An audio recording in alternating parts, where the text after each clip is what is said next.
Mesdames, Messieurs, bonsoir, bienvenue dans ce journal présenté ce soir par Faustine Luneau. Bonsoir Faustine. Bonsoir Aurélien, bonsoir à tous. Juste avant les titres, un point sur votre météo de demain samedi après une matinée nuageuse. De belles éclaircies sont attendues au cours de l'après-midi dans nos 2 départements. Des températures très agréable et en hausse. La minimale sera de 8 degrés et la maximale de 19 degrés. À la une de notre JT, Olivier Duval retire sa candidature pour les municipales de Montlouis-sur-Loire. La raison, la présence de 2 personnes sous curatelle est donc inéligible sur sa liste. La préfecture avait pourtant validé sa candidature. Journée de lutte contre les déchets sur les bords de route. Le département d'Indre-et-Loire menait aujourd'hui une opération de sensibilisation car les agents de la route constatent de plus en plus de détritus le long des chaussées.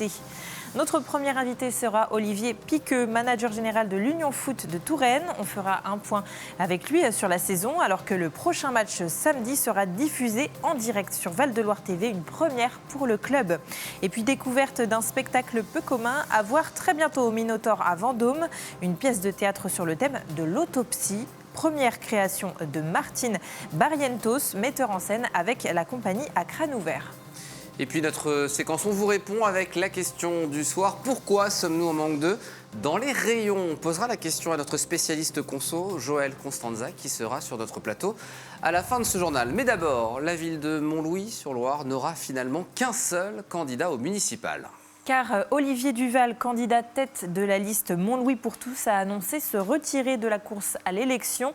Une décision qui fait suite à la dénonciation par son adversaire, le maire sortant Vincent Morette, de la présence de 2 personnes sous curatelle et donc inéligibles sur sa liste.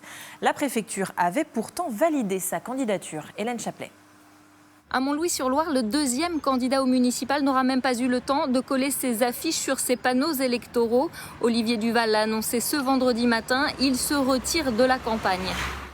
Je demande donc aux électeurs de Montlouis-sur-Loire de ne pas voter pour notre liste Montlouis pour tous. Un candidat inscrit sur notre liste qui serait élu sera systématiquement invalidé. Et je ne peux pas m'engager dans des procédures que je ne souhaite pas.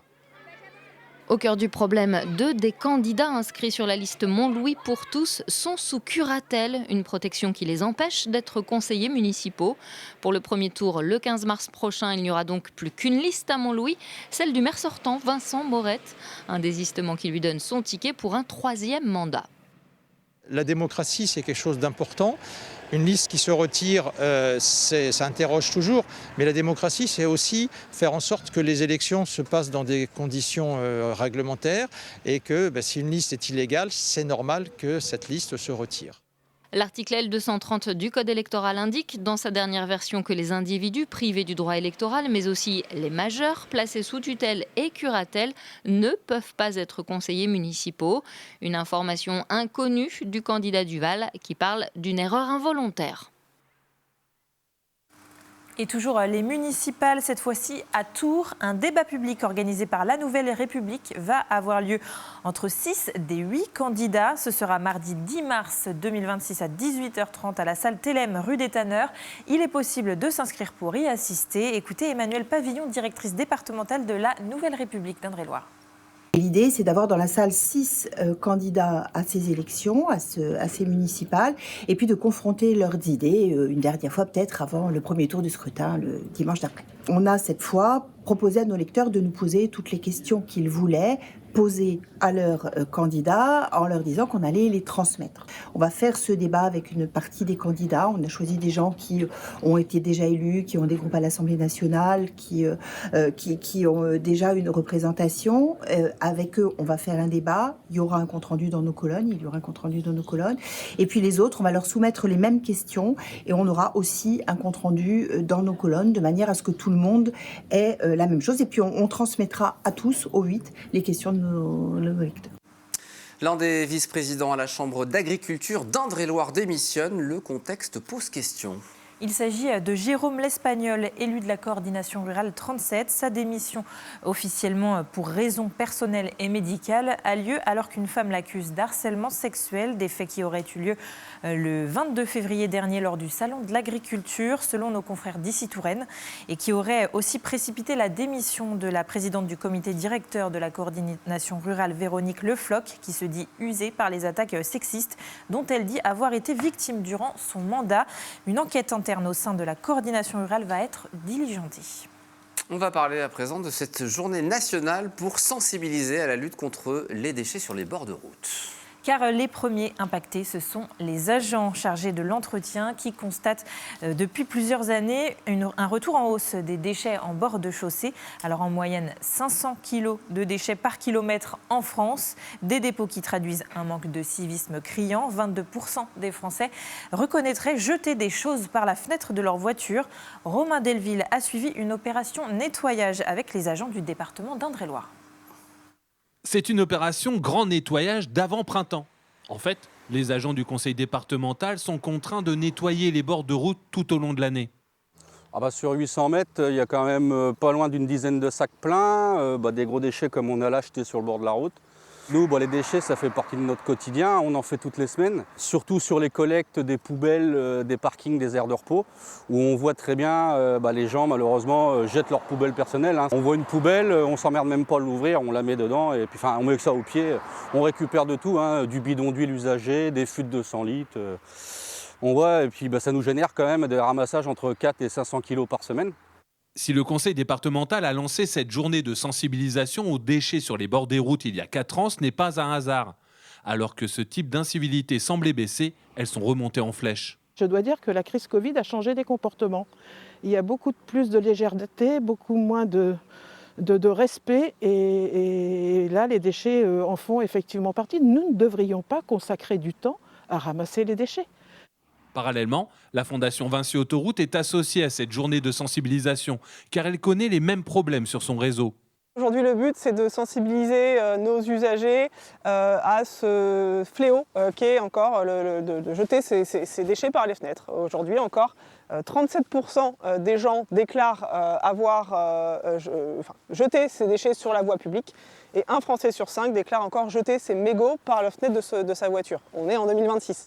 Chaque année, sur les 3641 km que constitue le réseau des routes départementales en Indre-et-Loire, ce sont près de 120 tonnes qui sont ramassées par les agents du conseil départemental. Allez, du sport à présent dans ce journal avec l'Union Foot de Touraine qui verra l'un de ses matchs diffusés en direct sur notre antenne. Pour la première fois, c'est exceptionnel. Ça sera ce samedi à partir de 18h. Oui, ce sera sur Val-de-Loire TV. Une grande première pour le club qui passe un nouveau cap après la prise de ses quartiers au stade de la Vallée du Cher. On en parle avec le manager général de l'équipe, Olivier Piqueux. Bonsoir et bienvenue sur notre plateau. Bonsoir. Alors on imagine que c'est une bonne nouvelle, cette nouvelle diffusion en direct pour le club. Vous y pensiez depuis un moment ? Oui, effectivement, c'est un moyen évidemment de nous faire connaître, continuer à développer notre image et le projet, et puis répondre aux attentes surtout de tous les amoureux du football dans cette belle région et de notre club en particulier. Donc vraiment vous remercier. Je pense que Faustine, vous allez être présente et proche de nous dès demain pour cette première. Donc je suis vraiment ravi de pouvoir vous accueillir au club, au stade, à la Vallée du Cher. Et puis pour ceux qui peuvent être présents, tant mieux. À 18h demain pour mettre l'ambiance au match, ça va être un gros match, c'est important qu'il y ait du monde et qu'on puisse vibrer ensemble. Ça met un peu la pression aux joueurs ou plutôt ça revive l'envie ? C'est une bonne question, je ne leur ai pas posé la question. En tout cas, ils sont ravis de voir l'enthousiasme qu'il y a autour de ce projet, remercier le département et Val-de-Loire TV d'être à l'initiative de cette mise en avant. Les joueurs sont heureux à partir du moment où on dit qu'on va communiquer, possibilité pour eux de partager ces images en famille. Tout le monde n'habite pas forcément sur Tours. Alors, retour au stade de la Vallée du Cher, Zinedine Zidane comme potentiel futur actionnaire du club, Danone comme nouveau partenaire. Est-ce qu'on peut dire que le pari est réussi quand on parle de la construction d'un solide club métropolitain ? Disons qu'on ressent en tout cas un enthousiasme incroyable. L'arrivée de Danone, évidemment, propulse un petit peu plus notre projet, mais surtout la dynamique autour des partenaires qui nous accompagnent depuis le début, et ça c'est génial.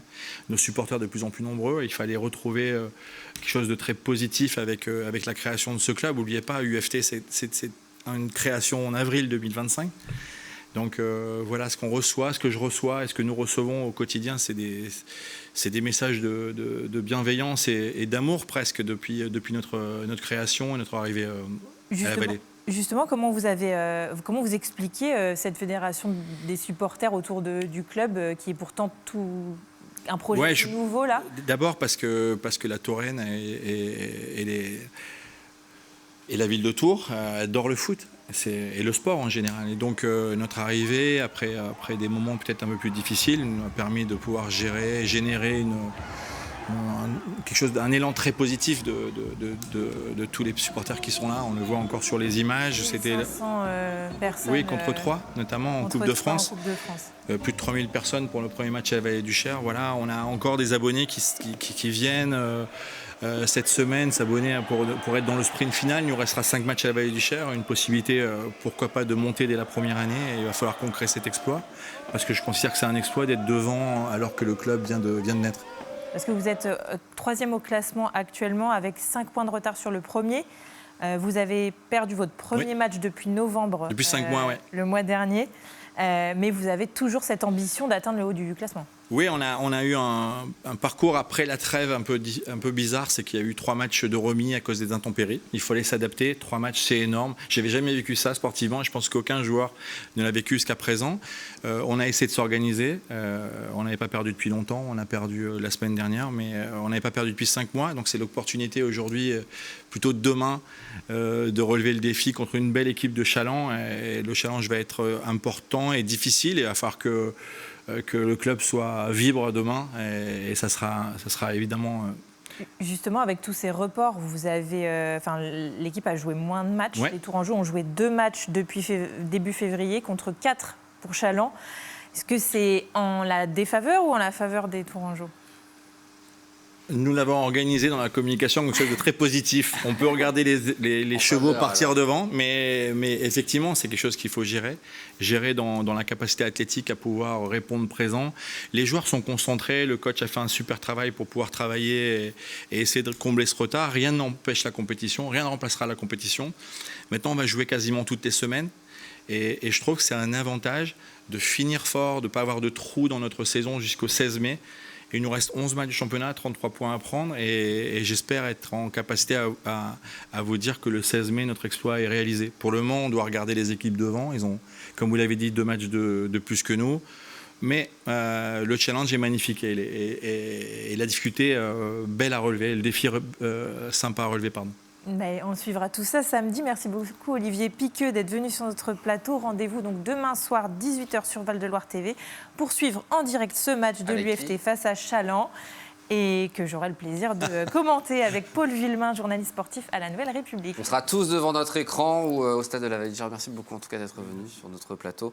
Ce soir, aujourd'hui sans Gentilé, comment vont s'appeler bientôt les habitants de la région Centre-Val de Loire ? Une vraie question. Le président de la région, François Bonneau, avait annoncé en début d'année son souhait de consulter la population à ce sujet. La boîte à idées est donc ouverte depuis ce vendredi et jusqu'au 30 avril. Le process se fait en ligne sur le site de la région. Vous pouvez y accéder directement via le QR code d'ailleurs qui s'affiche à l'écran. Alors le comité Gentilé installé aujourd'hui est composé de 24 personnalités régionales dont Stéphane Bern ou le youtubeur Nota Bene qui retiendra, ce comité retiendra 10 propositions. Elles seront alors soumises au vote des habitants à la mi-mai et les 3 premières seront qualifiées pour un second tour en juin prochain. Et on suivra ça évidemment sur l'antenne de Val de Loire TV. Une page culture à présent dans ce journal avec un spectacle original du côté du Minotaure à Vendôme. Oui, il s'agit de la pièce de théâtre Cahier d'autopsie créée par la compagnie à crâne ouvert lors d'une résidence à Vendôme. Le cadre est original puisque l'histoire prend place dans une salle d'autopsie. Pour celui qui l'a imaginé, Martine Barrientos, il s'agit de la première pièce qu'il met en scène. Découverte avec Hélène Chaplet. Étudiante avec Sybille, on allait chanter dans les maisons de retraite.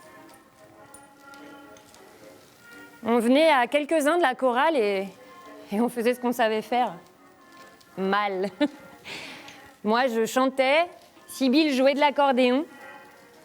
Ce que les petits vieux et les petites vieilles aimaient par-dessus tout et nous réclamaient chaque fois, c'était la Java bleue. Sur scène, 2 médecins légistes et les jambes d'une femme retrouvées noyées. Pour comprendre les circonstances de ce décès, les scientifiques vont investiguer, découper. Un dispositif tout droit sorti de l'imagination de Martine Barrientos, originaire du Chili, régisseur lumière et aujourd'hui metteur en scène de cette première création. C'est un spectacle qui propose un sort de polar en 3 parties. Et derrière moi, il y a le dispositif de la première partie, donc la partie des jambes. où on vient explorer le mouvement, les tendons, toute cette première partie de l'enquête. La compagnie est en résidence à l'Hectare, à Vendôme, depuis le 23 février dernier. Tous les jours, ces artistes répètent, peaufinent, ajustent leurs mouvements et leurs textes. Cette création, ils ne l'ont encore jamais jouée devant un public. La première et unique représentation, c'est ce mardi 10 mars. Là, par exemple, on a d'abord travaillé la manipulation. Donc, c'est-à-dire on a décomposé le mouvement et après, on ajoute le texte au-dessus. Au début, ça ne marche pas. Il y en a forcément un des deux qui ne marche pas. Et au fur et à mesure de faire et refaire, ça vient. À Crâne Ouvert est la 3e compagnie accueillie depuis 2020 dans le cadre de la couveuse. Ce dispositif permet à l'Hectare d'apporter son savoir-faire, ses moyens et son carnet d'adresses à une équipe artistique en devenir. La structure vendômoise coproduit ce spectacle à hauteur de 8 000 € et achète la première représentation. Là, on essaie de faire en sorte qu'il y ait un maximum de professionnels qui viennent à la première, parce que de toute façon, il faut bien qu'il y ait une première, et ensuite de trouver des opportunités, effectivement, pour que le spectacle soit vu. Pour découvrir les 2 autres parties de l'autopsie et encourager la création contemporaine, direction la billetterie de l'Hectare. 2 autres spectacles sont également programmés dans le cadre de Mario en création, les 11 et 12 mars. Allez, place à notre rubrique On vous répond, à présent avec notre invité Joël Constanza, la responsable de la communication de l'UFC Que Choisir d'Indre-et-Loire, venue avec des œufs ce soir, puisque, je ne savais pas, puisque notre question ce soir c'est pourquoi sommes-nous en manque d'œufs dans nos rayons. Bonsoir Joël. Bonsoir, bonsoir. On a pu le constater, hein, il n'y a pas beaucoup d'œufs parfois dans les rayons, il y a une vraie problématique en ce moment. Oui, dans quelques rayons, on a des rayons un peu clairsemés ou alors parfois un peu vides. Hein. Donc, parce que surtout, c'est une protéine qui n'est pas très très chère et que les Français en consomment de plus en plus. Hein. Mais on est un très gros pays producteur quand même. Oui, Joël, oui, plus de 15 milliards d'œufs pondus chaque année en France. On est le premier producteur en Europe, hein, c'est clair. Pourquoi cette pénurie ? D'abord parce que les Français, je vous ai dit, en mangent de plus en plus. Hein, 224 œufs en moyenne par an. Une augmentation de 5% en 2025, parce que c'est pas cher, vous l'avez dit, hein, c'est une protéine qui n'est pas chère. Et puis, jusqu'à présent, la France était autosuffisante au niveau des œufs, mais le problème, c'est qu'il y a eu la grippe aviaire, cette augmentation de consommation des œufs, les deux combinés. Et puis aussi un petit peu parfois les gens qui se précipitent pour acheter des œufs, vous savez, hein, en ce moment on voit ça avec l'essence. Avec l'essence, c'est un peu le même phénomène. Tout à fait. Alors quand il reste des œufs, souvent il y a des produits numérotés 3. Oui, alors... C'est bien ou c'est pas bien ? Alors non, bien. Numéro 3, c'est moins bien. Alors, je vais vous montrer quelque chose. Alors, je vais vous apprendre peut-être quelque chose. Aurélien, les poules ne pondent pas des œufs tatoués. Hein, elles ne sortent pas tatouées. En fait, vous savez, sur chaque œuf, vous avez un petit code là. Il faut les regarder parce qu'en fin de compte, c'est l'étiquette de l'œuf. Hein. C'est pour une meilleure traçabilité du produit en dehors de l'emballage. Et c'est là que le 3 est écrit, c'est dessus. Alors, normalement, vous avez un premier code, c'est de 0 à 3, qui vous indique le mode en fait de ponte, on va dire, pour les poules, enfin le mode d'élevage des poules. Donc 0, 1, c'est environ la moitié de la production. Plein air. Alors c'est bio et plein air. Voilà. Biologique et plein air. Alors biologique, c'est au moins un tiers dehors. Okay. Ici, c'est en plein air. 0, on est sûr que c'est bio. 0, on est sûr que c'est bio. 1 pour plein air. Ensuite, on a 2. 2, c'est élevage à l'intérieur, dans des hangars fermés, sans possibilité de sortie, mais au sol. Et avec une densité environ de 9 poules par mètre carré.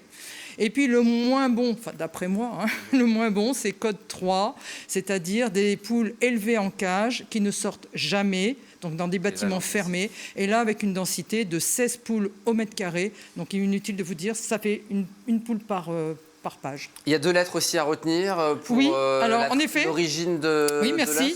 Merci de me rappeler parce que j'avais oublié. Je suis là. Après, il y a le code. Après, il y a des lettres. Donc, FR, ce sera France, bien.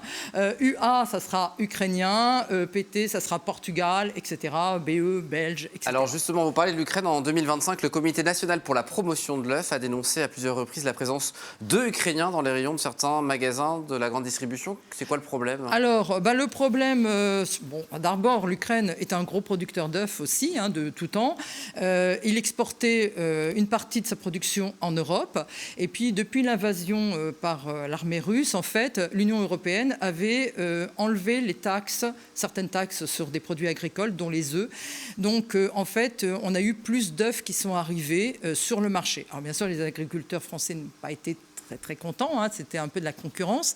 D'abord parce que ces œufs sont très peu chers, beaucoup moins cher que nos œufs français. Et puis, le comité, vous l'avez dit, pour la promotion de l'œuf, en fait, lui reprochait que ces œufs, parfois, ont retrouvé des traces d'antibiotiques qui n'étaient pas admis en Europe. Donc voilà, c'était ça un petit peu qui posait problème. Et c'est vrai qu'il y a eu des analyses qui ont été faites en 2025 et on aurait retrouvé des traces d'antibiotiques. Bon, en conclusion, on fait attention évidemment à cette classification des œufs. Et puis, alors la différence de prix, franchement, n'est pas énorme. Donc moi, je conseille quand même au moins des œufs 0 ou 1 parce que quand même, on parle beaucoup de bien-être animal. Là, c'est un moyen de faire... On en reparle, mais l'idée aussi, c'est d'avoir son propre poulailler, si on a la possibilité, la chance de le faire. Oui, alors attention, un poulailler, ça veut dire aussi quand même, il faut faire les calculs, parce qu'il y a quand même une mise au départ, l'enclos, le poulailler, les poules. Et puis une poule, c'est un animal, il faut que ça mange, et ça mange tous les jours une poule. Donc si vous partez en vacances, sachez-le. Voilà. Et puis il y a aussi, il faut nettoyer. Enfin, voilà, il y a beaucoup de contraintes. Et puis en plus, pour les poulaillers urbains, il y a certaines grosses agglomérations en France qui, à cause de la pollution, c'est à cause de la pollution atmosphérique, qui déconseillent de manger les poules de ces poulaillers urbains. Donc si vous avez des poules et vous ne pouvez pas manger les œufs, c'est dommage. Non, c'est vraiment dommage. Merci beaucoup, Joëlle Constanza, d'être venue au nom de l'UFC Que Choisir d'Indre-et-Loire ce soir, comme régulièrement, toujours aussi intéressant sur notre plateau. Et merci pour les confitures de fraises. Rappel du principal titre avant de se quitter. Le candidat au municipal à Montlouis-sur-Loire, Olivier Duval, annonce se retirer en raison de la présence de 2 personnes sous curatelle et donc inéligibles sur sa liste. La préfecture avait toutefois validé sa candidature. Dans un instant, vous restez avec nous, c'est l'invité de la rédaction. À l'approche de la Journée internationale sur le droit des femmes, Lucas Chopin reçoit Anne Brunner, directrice des études à l'Observatoire des inégalités. Elle évoquera les inégalités qui demeurent entre les hommes et les femmes. C'est dans quelques instants l'invité de la rédaction. Très bonne soirée à vous et puis on se donne rendez-vous lundi dès 17h50 pour un nouveau numéro de Val de Loire en direct. Et rendez-vous demain 18h pour le match de l'Union Foot de Touraine avec Faustine Luneau aux commentaires. C'est en direct exceptionnel demain soir à 18h sur Val de Loire TV.